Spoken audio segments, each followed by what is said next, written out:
It's 7:05 p.m. I'll call this meeting to order.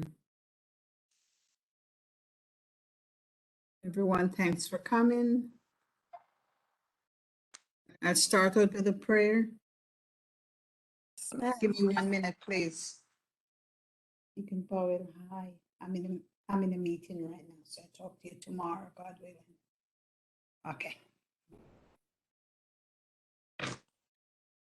Okay. Heavenly Father, we thank you for this day. We thank you that you have protected us through this day and have brought us to this time. We ask, dear Lord, that you bless each one of us under the sound of my voice. Bless our family, bless our friends. Dear Lord, we invite your presence into this meeting, and we pray that everything that we do will be done decently and in order. We pray, dear Lord, that when we leave this meeting, we will be educated and we will know how to deal with people with mental health issues. Heavenly Father, we ask that you continue to bless us throughout the week, throughout the month. We ask all these blessings in your name. Amen. Amen. Okay, welcome all to our meeting. We haven't met like this in a while, but it's good to see everyone. Can you all hear me? Sure, yeah. Can hear you. Well, this is November 1st. The year has really flown by. During November, we have so much to celebrate.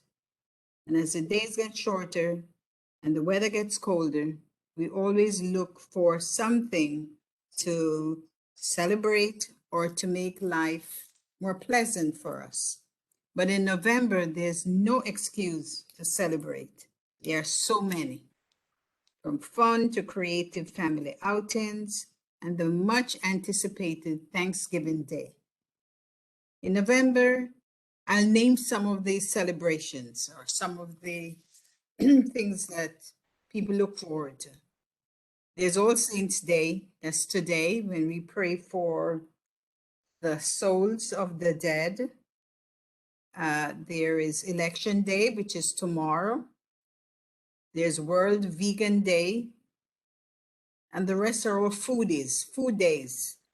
Deviled Egg Day, there's Sandwich Day, there's National Candy Day, National Donut Appreciation Day, Nachos Day, Hug a Beer Day, then there's Veterans Day. We thank all the people who have served our country and have kept us safe.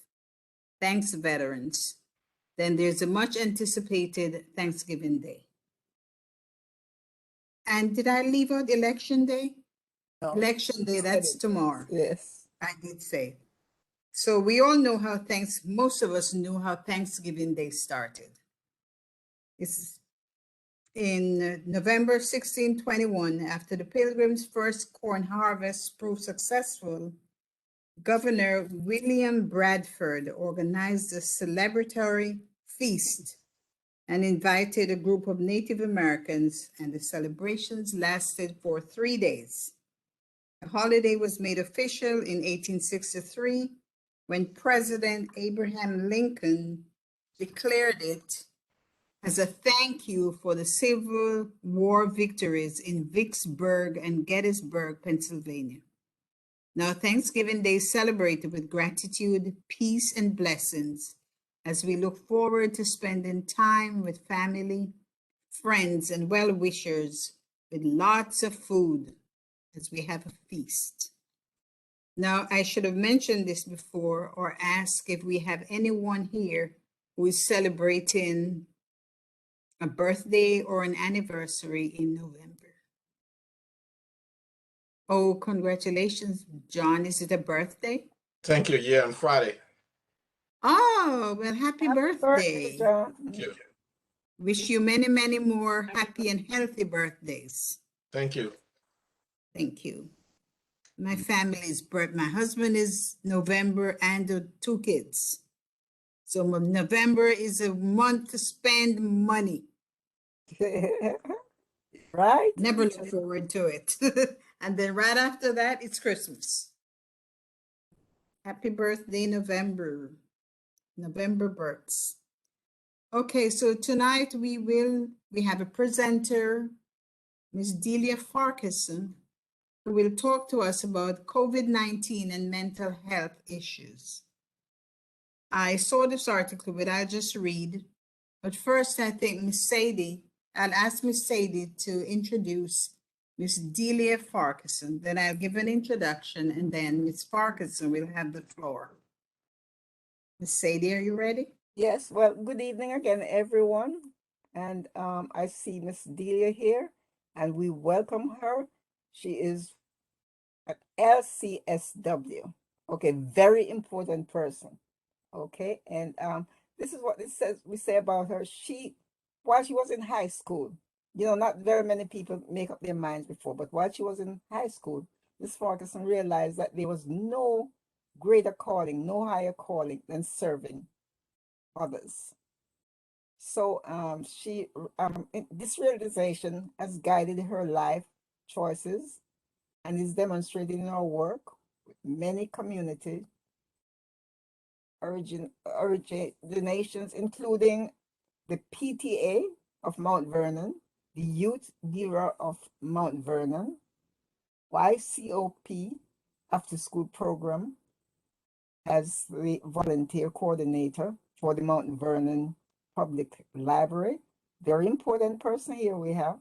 Mrs. Farquharson previously worked for a multinational telecommunications company as regional district manager.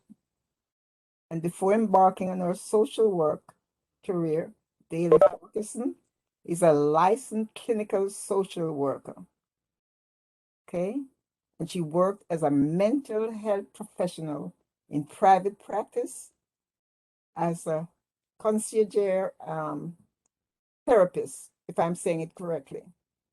And she helps youth, children, and families who come in contact with the family court system and solutions and experience progress in their lives. Mrs. Farquharson, a committed and eliminating the stigma surrounding mental health. We know how we feel and we talk about mental health and the stigma that's attached with this. Miss Lilia has a way of getting around that and making us more aware that this is an illness like any other illness. And she's also a co-convener of My Brother's Keeper. We all remember that, right? At 2014, President Obama's initiative designed to improve the outcomes for youth, especially increasing social, emotional functioning and reducing community exposure to violence. So, and I could go on and say many, many more, but she's a sitting city council member currently in Mount Vernon.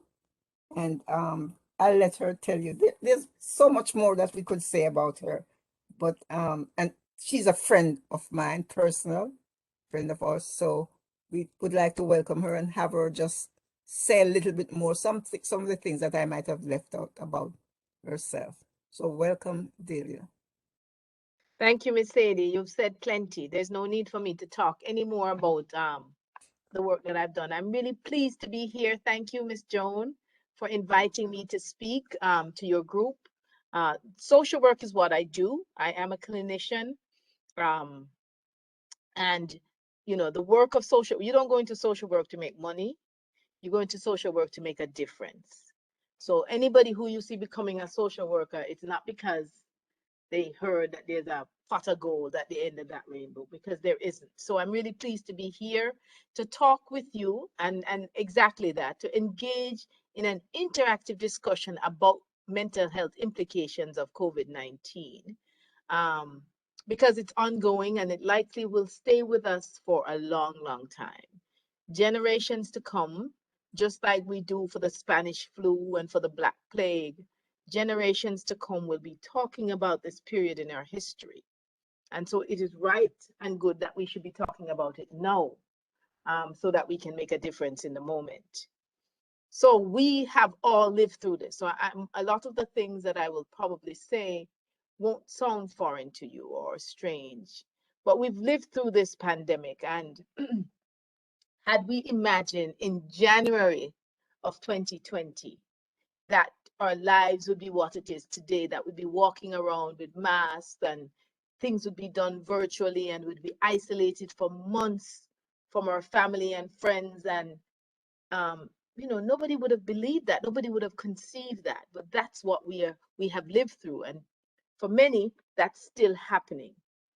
So COVID-19 upended life as we knew it. And so it affects and has affected the mental health of everyone. Nobody is spared.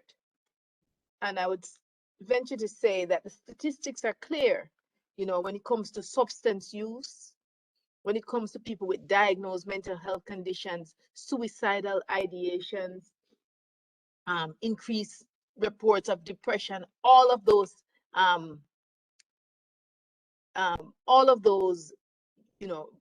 data points are increased. All of them are increased across the board. And so,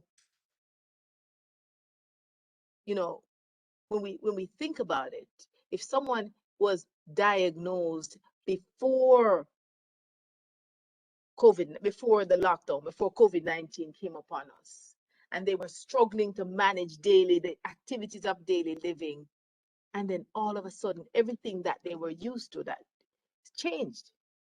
Locked off, you can't even go to the pharmacy, you're scared of going to the pharmacy to get your medication that you even need to function. People who are caregivers or who are social support network, or if you went to a day treatment program, you can't do that. So just imagine what that's like for somebody with a diagnosis. Because for many of us who are not diagnosed, right? I mean, it was frightening, it was terrifying.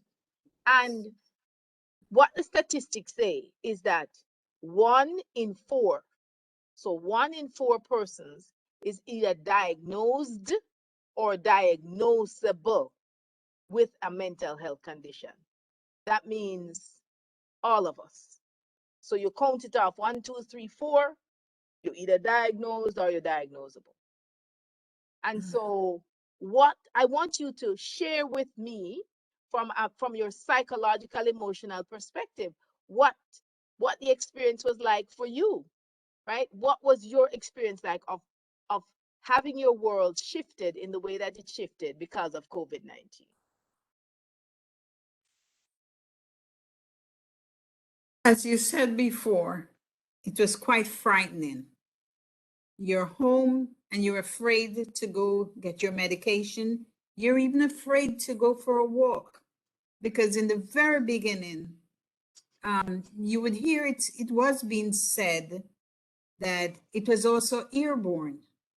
So you're even, I was even afraid to go take a walk because it's in the air. And even though I'm wearing a mask, you just never know. You go outside, you come back in, you just want to deposit your clothes at the door because you didn't want to bring that in with you.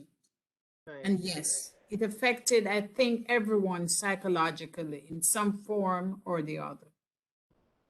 And what about the goodly gentlemen that are with us, John, and the others? How did it affect, or did it affect you in any way? I don't know. I lost the physical contact of people, like just sitting down with my friends and hugging my mom and, things like that. That's the only thing I really miss. And gathering with people to share ideas and stuff, even though we meet virtually, it's not the same, How did that make you feel, John? Um, at some point, you just felt alone, lonely. Just, it's you alone. It felt It in is. person, impersonal, I should say. You want But you know, after a while, you know, as humans, we just adjust to things. You know, you hear the train all the time, so the noise don't bother you anymore. So Right. But do you think it's healthy to adjust to that? What do you think, Ted? Do you think it's healthy to adjust to not having? We're social beings, right? And that's the whole purpose, right? We are relational beings. Our life is built on relationships.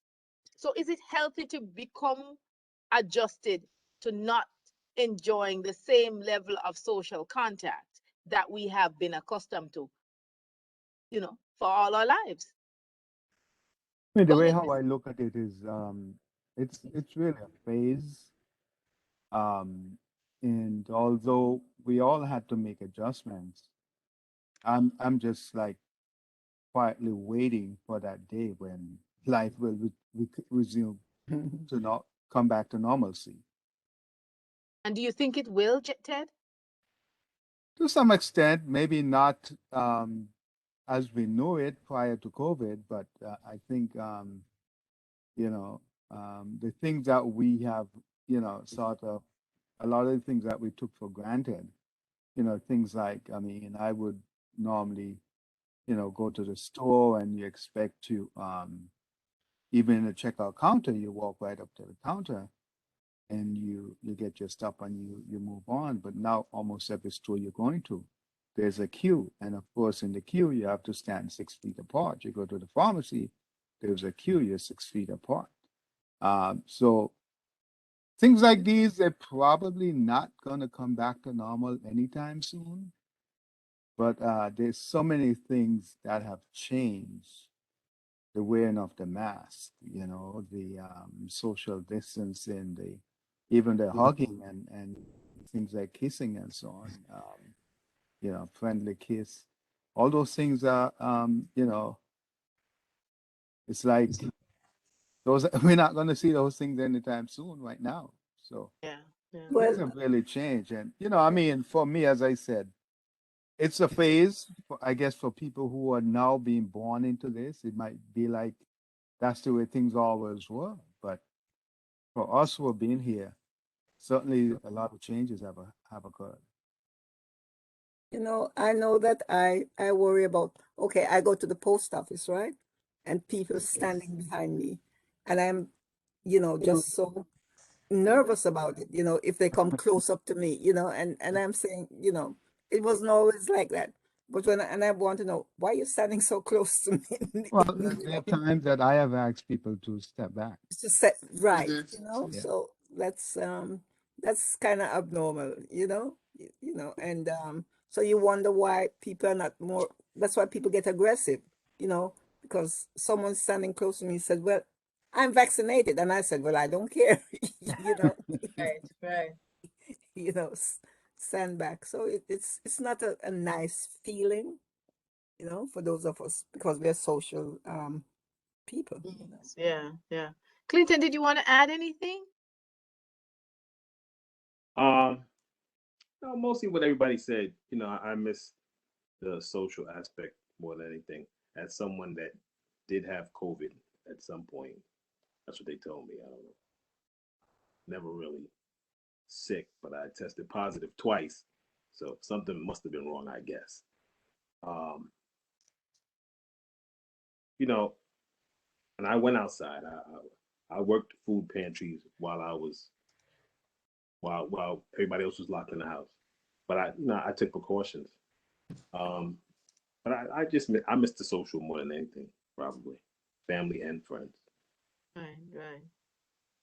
So I think, thank you all, but I think it's really important to recognize that COVID-19 can be viewed through a social, emotional, and a physical lens, and they impact each other. Because for those people, I remember in the beginning when people had COVID, it was like they felt shame, like a big burden. It's almost like people were just embarrassed for the fact that they had COVID, like, and it's nothing you did, it's not your fault, you didn't create the illness, but people were shamed for having COVID, and it's almost like, yeah, like a plague. like you had to be banished. And that's exactly what happened. So physically you have to, separate yourself from your family and your friends.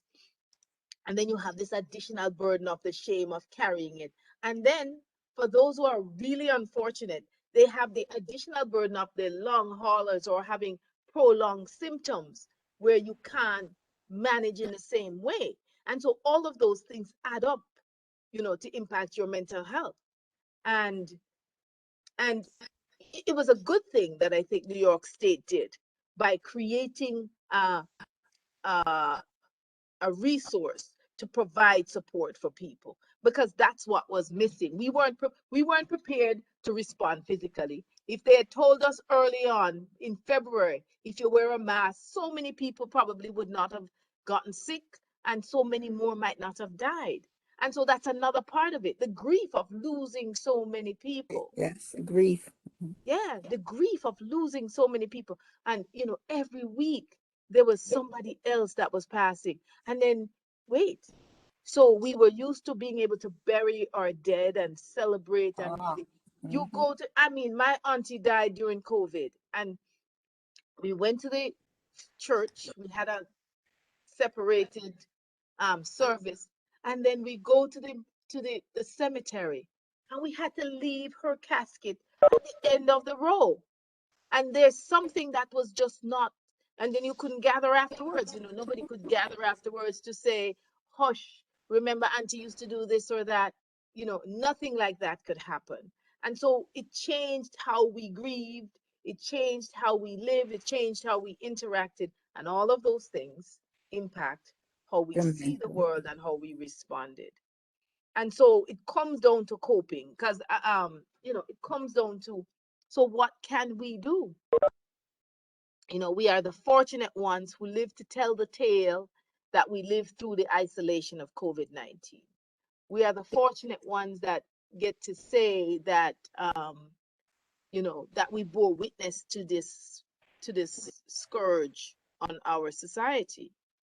But I think it's really important for us to make effort to develop coping strategies and to promote coping strategies that's going to help us to do what what Ted said, which is to try to maintain or hold on to some level of normalcy, because that's really important, because that is what is going to keep us all sane, right? How do you maintain your relationships? So, like John said, having a Zoom meeting is not the same as interacting in person, but at least we're gathering, right? And if lots of people learned and mastered Zoom because of COVID-19, so that's an important thing. So I think developing coping strategies and sharing coping strategies, what do you do? Because loneliness, believe it or not, loneliness kills more people than physical illnesses, right? It's one of the largest causes of death in our society. People die from loneliness. And so Can I add go ahead. something? Mm-hmm. Yeah. I mean, you made a point about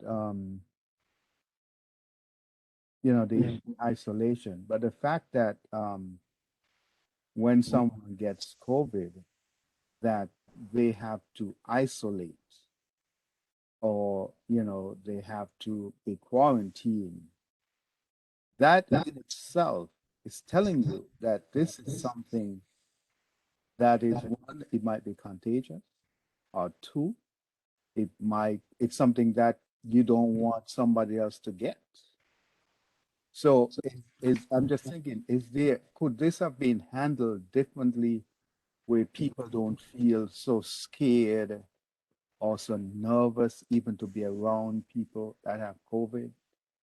Because I think the way how the whole thing was handled, it makes it, to this day, I mean, if I know somebody have COVID, I don't even want to go close to them, That's right.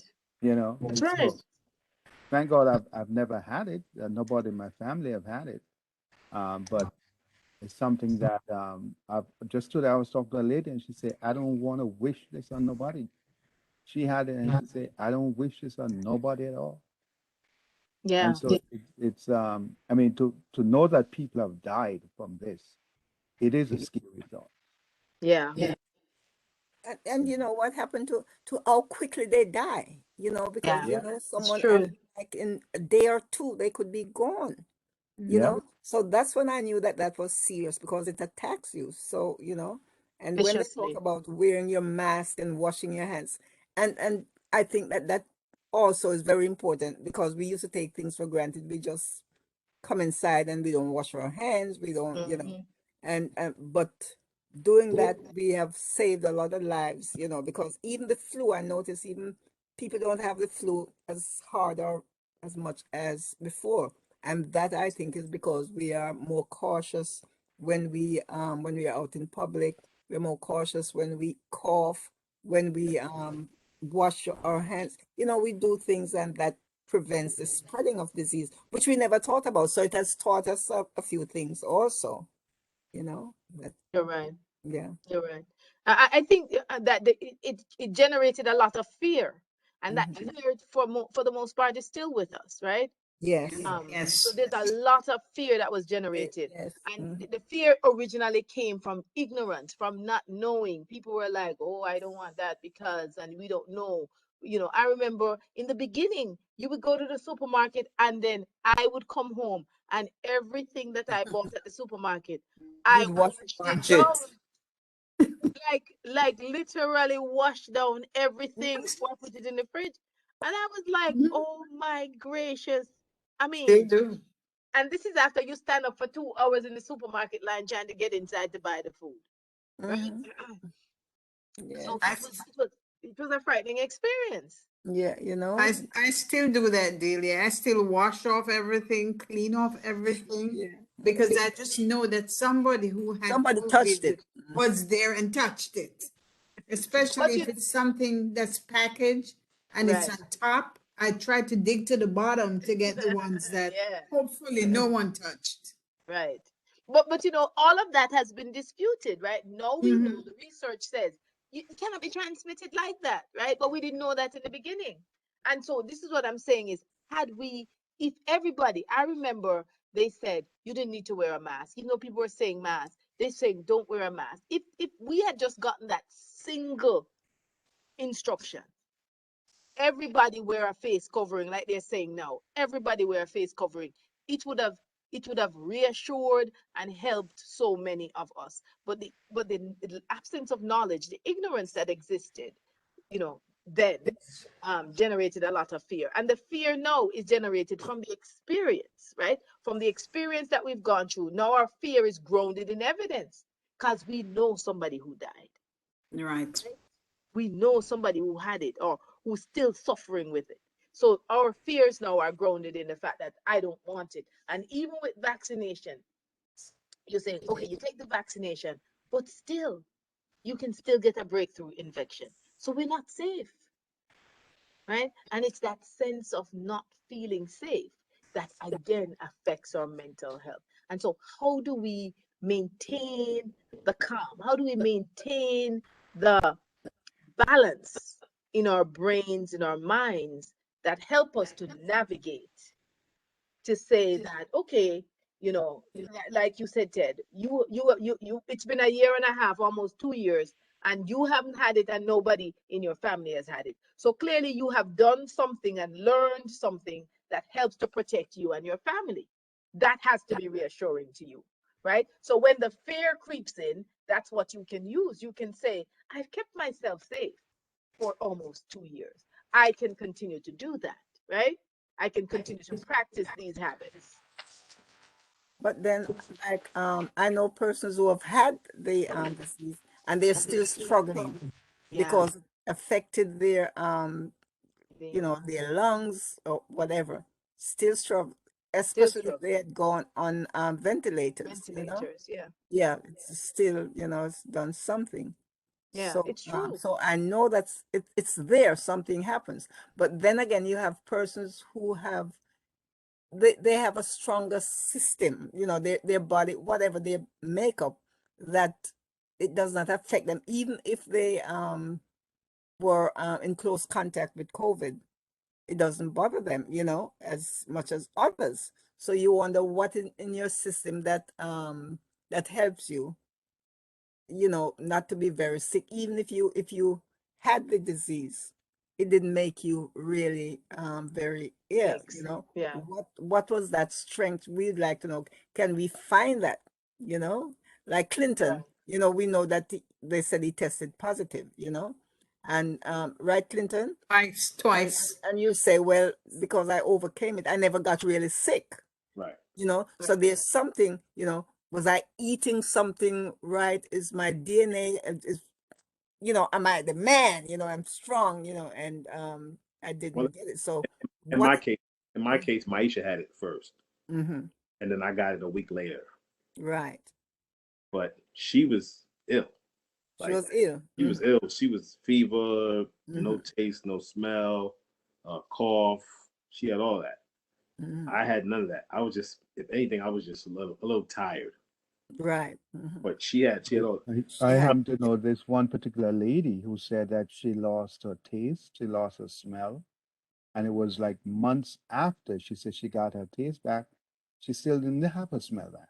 Wow. Right. I haven't spoken with her for a while now, but this was like several months after she had it. She said she didn't have her smell back. Right. Right. So And yeah.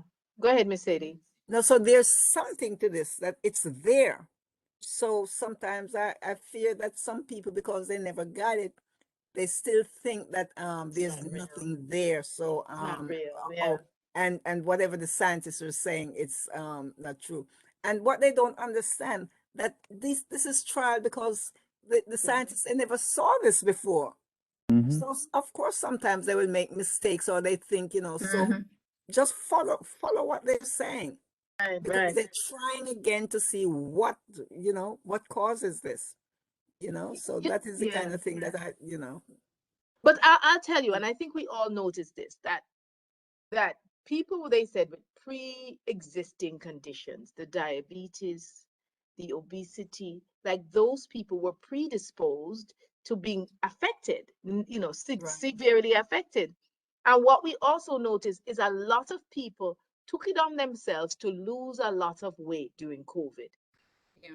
So many people who were obese or who had on a lot of weight took the initiative to do that, because it seemed like like folks who had on more weight were less likely to survive, right? And you know, that's another thing that people were just terrified of. But I think, Mercedes, that it's going, for some folks, it's going to stay with us for a long time. There are some people who are relearning to walk because Yeah. of the impact of COVID. And, you know, and they may never go back to what we call normal, Ted. They may never go back to normal. So it's a new normal that we have to exist, to, you know, to establish as to how do we function having had this experience and to cope with it. So doing things like making sure to, you know, spend time um, replenishing your day, you know, doing something that gives you joy, whether it's taking a shower, going for a walk, reading a book, you know, talking on the phone with a friend, connecting in a way and doing things that really add joy to your life, to our lives. Because that's one thing we learn, how short life is. Mercedes, you said it. How quickly you talk to Yes. somebody on a Tuesday and on Friday you hear that they're gone. Yes. Yeah, because I spoke to this man, and he's been ill. And he said, you know, he said, oh, I haven't talked with you because I've been feeling so, I've been ill. And I said, all right. So I said, don't let me talk because I'm stressing you out, you know. And then the next day I called back because I had some news for him. And when I called back, there was no answer. And then it's what, you know, next thing, I'm looking on social media, he was gone. That's Richie. Richie, Yeah. yeah. Yeah. Oh, We yeah. sat with Richie, we were organizing things. And Richie was just gone. But his Yeah. wife told he was not walking. And that's another thing that we know too. If the disease takes you, you have to exercise. You can't just sit in one place. And that's what had happened to him. He wasn't moving, you know, because he was so sick. And they said it just took over his lungs, because you need, you know, need to Movement. be Yeah. To breathing, breathe. it's To something. breathe. And Richie was just gone just the next day, you know. And Mhm. so the fright, you know, that is what is mentally disturbing, you know, the fright of that. He was just here. and we Yeah. talked, and he said he was getting better, and then the next thing he was gone, you know. So it's So, Miss Delia, do you think that people with mental health condition are at a greater risk of contracting this disease? I don't know. I wouldn't say that they're at a greater risk of contracting COVID. You know, even people who are developmentally challenged, for example, because that was a big thing. You know, we saw the impact in nursing homes, we saw the impact in group homes. Lots of those folks were exposed to it. And perhaps they were in the beginning, like, you know, um, because it was brought into them, right? Or they were released from the hospital and it infected the population. But I wouldn't say that people with mental health conditions are at greater risk. What I would say is that they are at greater risk for adverse mental health condition Okay. from having the condition, from having COVID, or from all of the other changes that go on in their lives because of Right. COVID. Right. So it impacts how they're functioning, right? If you're isolated, if you're sad, if you're afraid, all of those other emotions are coming in, and it can increase, you know, the negative outcomes for your mental health. But I wouldn't say that you're at any particular risk, increased risk Greater risk. for Okay. COVID-19 itself. Then they talk about these lingering mental effects and the long haul effects, because some people, even though they've been feeling better or they're healed, they're still undergoing the breathing effects, you know, not being able to breathe properly. and Yeah. other things. Yes. The brain fog. A lot of Mhm. people talk about the brain fog Mhm. that is residual, right? And so just imagine if you already had trouble thinking or processing, and then on top of that, no, after having COVID, you have this fog on your brain. And some of us have probably had it when you have a cold and you feel like your head is in a cloud. You know, just imagine having that feeling all the time and not being able to really, you know, connect and be clear about what is happening around you. So I think folks who are diagnosed or who have mental health condition deserve more compassion and more attention, right? We have to be more mindful with those folks because it's hard for all of us, but it must be particularly hard for them. For them, right. Yes. I can only imagine how hard it is. Yeah. It's not an easy disease to cope with, You know, Right. especially in the beginning when most of us, or even the hospitals, they didn't know how to use those machines that people were put on to be able to breathe. So I think in the beginning there, that's why so many people passed. Plus, there were so many. There were so many who were getting sick in March, April, that it was really hard for them to handle. it was overwhelming, you know. It was, it was. And you know what? I'm going to say one of the other factors is that people were consuming so much news, right? It's like you couldn't get enough of it. Everywhere you went, you know, how many people are dying, that the morgues are overrun, that there's no room in the Right, hospital. right, So right. it was just so much that also added to the anxiety of the moment, right? And so that's one of the things that I think some people have really moderated how much news they're consuming. And it's not, I was just reflecting on that last night to my husband. I was saying, you know, you're not hearing, you know, how many people died today. You remember you would see it every Yes, day. yes. Oh You're gosh. seeing the numbers go up, go up, go up. 700,000 people have died so far from COVID. But Yes, most people don't yes. know that because now we're not hearing it constantly. The depression But they're still dying. They're is And still still as you dying. say, as you say, depression, I read this today. Over 60% of individuals aged 18 to 24 years were estimated to be at risk for depression or Yes. anxiety. Yeah. And a quarter reported considering suicide Suicide. in the previous months.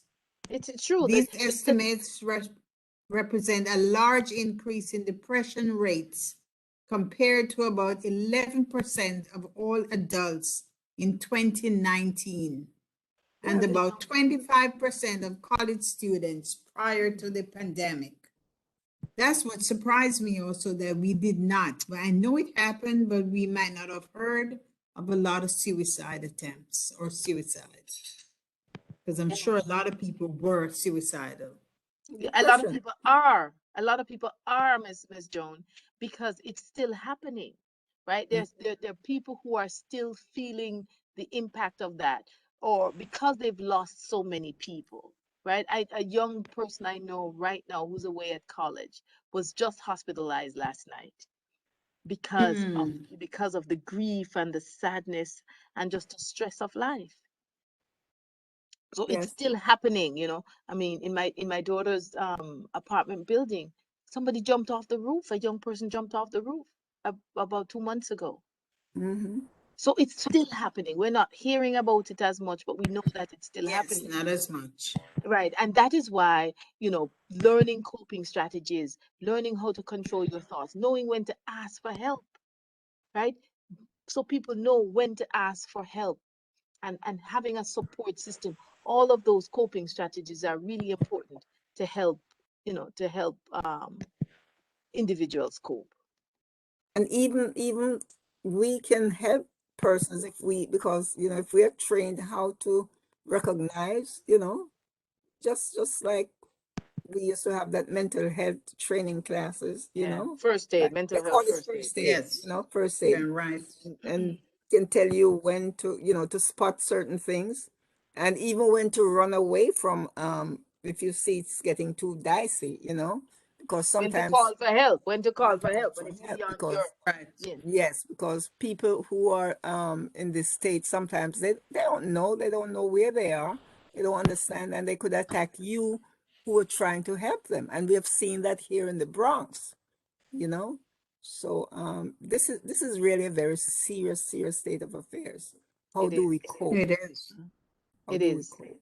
It is. And I think that's what, if I leave nothing else with you, I think that's what I want to make sure that we, you know, come across is developing coping strategies, understanding when your thoughts are running away from you, Mhm. when it's impacting your ability to function in your life, or when you see that somebody who you love or you know who's acting differently, who's acting different than you're used to, and saying, checking in to say, hey, how's it going, right? So that you can reflect back to them that your concern or the need to ask for help or to find help to support that person.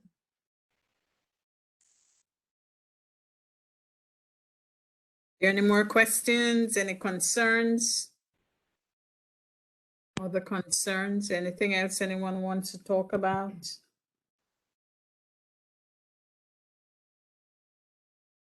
You know, it's been my pleasure. And I thank you all very much for this opportunity. This should be an ongoing conversation.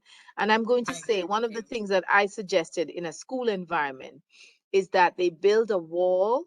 I call it the coping wall, where you put up different ideas for coping. So in all our environments, whether it's in our home or in our workplace, is to create a resource center that says these are some of the things you can do when you're feeling anxious or you're feeling sad, so that people can visually see it and know where to access it without having to be stigmatized. Make a call. Who do I call when I Right. feel this Right. way? Yeah. You know, and we as social animals, we need to be able to call into people, make it our business to call persons, On people, yes, check on folks. just check, just call and Check just in. check in, Check in. you know Yeah. I think that's really important, Miss Sadie. so we have to develop that strategy. And it's too bad we've lost so many folks to this disease who reside in the Bronx and elsewhere, out of the Bronx, in the Bronx. Well, And it's too bad. It's too bad that we have not gotten to the point where we have had recognize. a situation to recognize these people. Oh Okay, yeah. I mean, all right now. 9/11 tragedy happened 20 years ago. They have Mhm. done a lot for that. I've even heard a woman at some meeting we went to was talking Yeah. about planting trees in honor of these people It 20, was the precinct meeting. It was at the precinct okay, meeting. 9/11, the 2002 or 2001, 2001. And here 2000. we are. We need to do something big for the folks that we have lost to COVID-19. We need to do something here in the Bronx, something agree. big for these people. And especially, as Delia said before, even the funerals were different. I lost my brother during that time.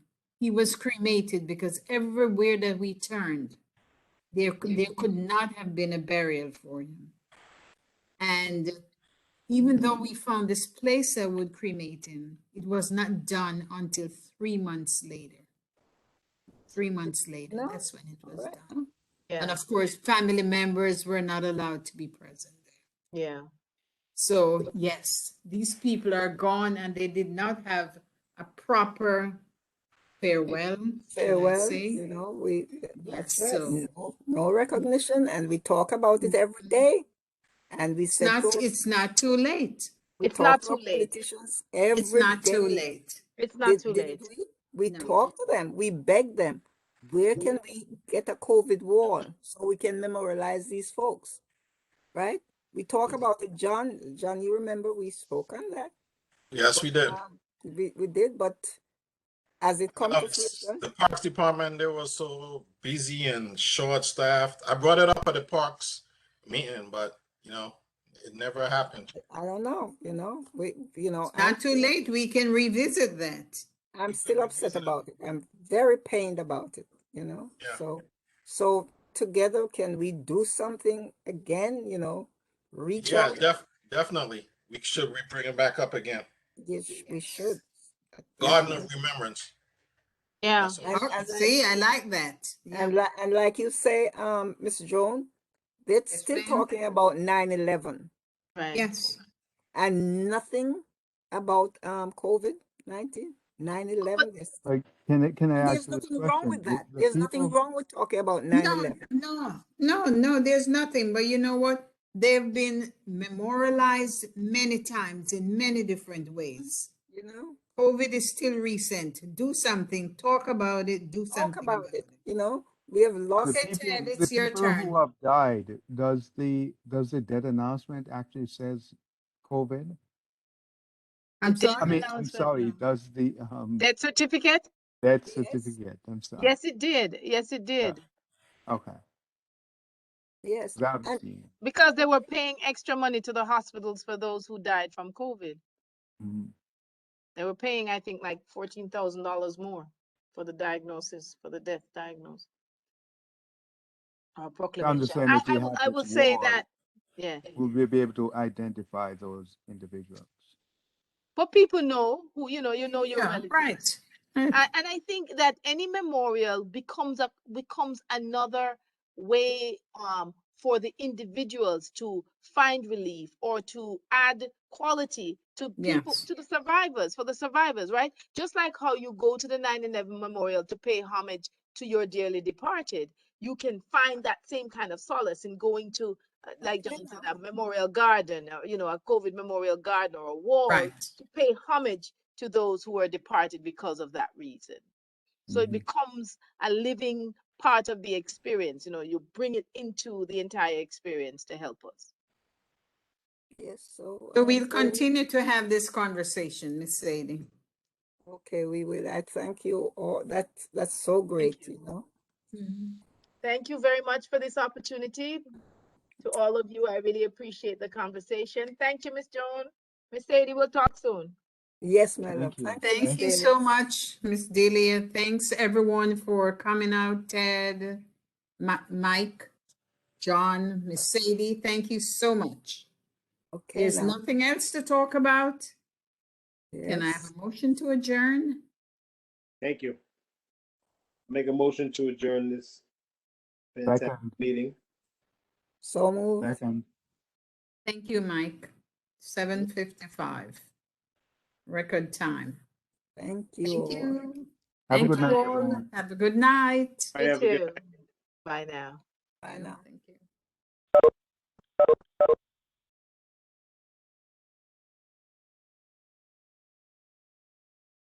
Okay, so we'll have our I like the name that John came up with.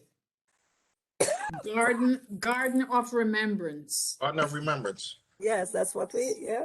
Yes, yes, Oh, I like that.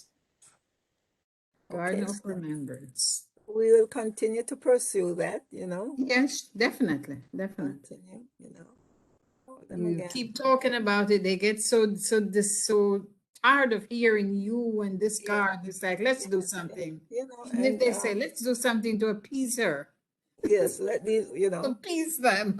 maybe they say this little old lady, she just carrying,